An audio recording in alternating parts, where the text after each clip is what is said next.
নতুন কি করছো? পেঁয়াজ কাঁচা লঙ্কা কুচি করে সুজি ময়দা দইয়ের সাথে গুলে আপ্পে বানাবে নাকি আজকেও? হ্যাঁ রে বাবা, আমি এসেছি, বল। মায়ের শুধু একটাই জল খাবার কাকিমা, সুজি ময়দা দইগুলো আর তাওয়াতে ঢালো। তাহলে কি খাবি, পোলাও কালিয়া? আহা নতুন বকছো কেন? ঠিকই তো বলেছে, এখন ওরা খাবে না তো কি কখন খাবে? আর আজকে আবার রবিবার, একটা স্পেশাল কিছু করো। হ্যাঁ হ্যাঁ বাবা, আমি বলে দিচ্ছি, তোর মাকে দাঁড়া বলে দিচ্ছি।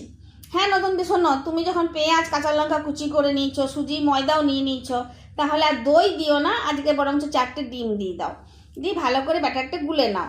যদি ঘন হয়েছে মনে হচ্ছে তাহলে একটু জল দিয়ে পাতলা করে নাও, দিয়ে 30 মিনিট রেখে দিয়ে আপ্পে তাওয়াতে ভেজে নাও। তেলও কম লাগবে, খেতেও টেস্টি হবে। সত্যি রে পিউ, কি সুন্দর দেখ, প্রত্যেকটা আপ্পে খসখস করে উঠে গেল, একটুও তাওয়াতে লাগলো না। ঠিক আছে, ঠিক, আমার নাম অনেক হয়েছে। এবার ছেলেটাকে খেতে দাও তো। সকাল থেকে তোমরা মা বেটাতে অনেক কথা কাটাকাটি করেছ। হ্যাঁ রে বাবান, কি দিয়ে দেবো বলতো, মিওনিস না সস? এই পিউ, ওই দেখ, ওইখানেই রাখা আছে সব। লাট সাহেব যা খেতে চাই তাই দিয়ে দে। ঠিক আছে। এই বাবান, জলখাবারটা খেলি? ভালো হয়েছে? যা, এবার মায়ের সাথে ভাব করে নে।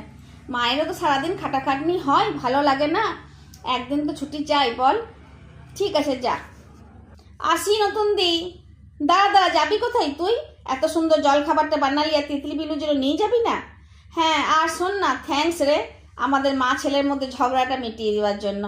আচ্ছা আচ্ছা, হয়েছে। এবার বন্ধুদেরকে বলো আমাদের গল্প ভালো লাগলে যেন সাবস্ক্রাইব করে। ধন্যবাদ।